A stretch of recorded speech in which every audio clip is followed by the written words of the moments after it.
மத்தேயு எழுதிய சுவிசேஷம் 28:9 சரிங்களா? நான் வாசிக்கிறேன்.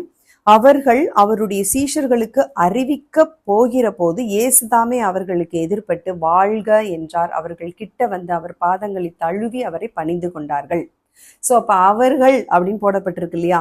அந்த அவர்கள் யார் அப்படின்னு கேட்டிங்கன்னா 28:1 இருக்குது. வாரத்தின் முதல் நாள் விடிந்து வருகையில் மகதலேனா மரியாளும் மற்ற மரியாளும் கல்லறை பார்க்க போனார்கள். ஓகே, ஸோ அப்போ மகதலேனா மரியாள் மாத்திரம் கிடையாது, அவங்களோட சேர்ந்து சில பெண்களும் போனாங்க இல்லையா? அந்த பெண்களையும் ஆண்டவர் என்ன பண்ணார்னா சந்தித்தார்.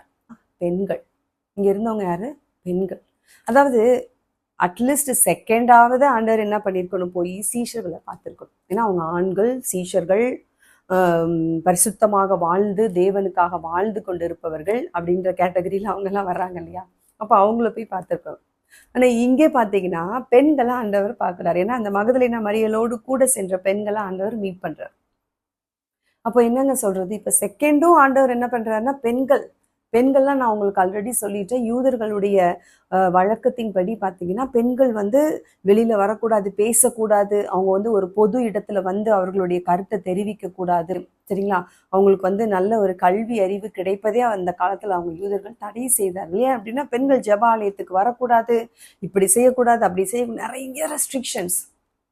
சரிங்களா? அவங்க ஒரு அடிமை மாதிரி தான் பெண்களை வைத்திருந்தாங்க. ஆனா இயேசுவானவர் அவங்களை அப்படி பார்க்கலையே. இயேசுவானவர் ஆண் என்றும் இல்லை பெண் என்றும் இல்லை தானே சொல்லியிருக்கிறாரு. அப்ப ஆண்டவர் ஈக்குவலா தான் பார்க்கிறாரு. ஆணுக்கு துணையாக இணையாகவும் படைச்சாரு. அட் த சேம் டைம் ஆண்டோட பார்வையில 2 பேருமே ஈக்குவலா தான் பார்க்கிறாரு. அப்ப இயேசுவானவர் அந்த யூதர்களுக்கு எதை சொல்லுகிறார்? நான் பெண்களை நான் படைச்சேன், என்னுடைய பிள்ளைகளாக தான் நான் பார்க்கிறேன், உங்களை எப்படி பார்க்கறனோ அதே மாதிரி தான் அவங்களையும் பார்க்கிறேன் அப்படின்ற ஒரு விஷயத்தை அவர்களுக்கு முன்வைத்து சென்றார். இன்னைக்கு உலகம் சொல்லும், நீங்க பெண்கள், நீங்க இதை செய்யக்கூடாது, பெண்கள் ஊழியத்துக்கெல்லாம் வரக்கூடாது, பெண்கள் 4 பேர் மத்தியில் நின்று பேசக்கூடாது, பெண்கள் ஆண்களுக்கு நீங்க வகுப்பெல்லாம் எடுக்கக்கூடாது, 10 பேர் 10 ஆண்கள் இருக்கிற இடத்துல ஒரு பெண் தனியாகவே அங்க ஒரு வேலையே செய்யக்கூடாது. இன்னும் பாருங்களேன், நான் முன்னாடியே சொன்னபடி டெக்னாலஜி எவ்வளவு வளர்ந்திருந்தாலும், விஞ்ஞானம் எவ்வளவு வளர்ந்திருந்தாலும், எவ்வளவு படிப்பறிவு இருந்தாலும், இன்னும் அந்த ஒரு நேரோ மைண்ட் மனுஷங்களுடைய உள்ளத்துல யூதர்கள் மாதிரி இருந்துகிட்டே தானே இருக்குது இல்லையா?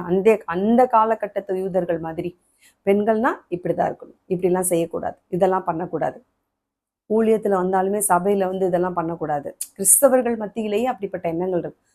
இயேசுவானவர் அப்படிலாம் பார்க்கவே இல்லைங்க. இயேசுவானவர் நீங்க எல்லாமே ஆண்கள் ஊழியம் செய்யறாங்க அப்படின்னா பெண்களை நீங்களும் போங்க, போய் சகல ஜாதிகளையும் சீஷராக்கி அப்படின்னு ஆண்டவர் சொல்றார். நீங்க போய் சொல்லுங்க, சுவிசேஷத்தை சொல்லுங்க,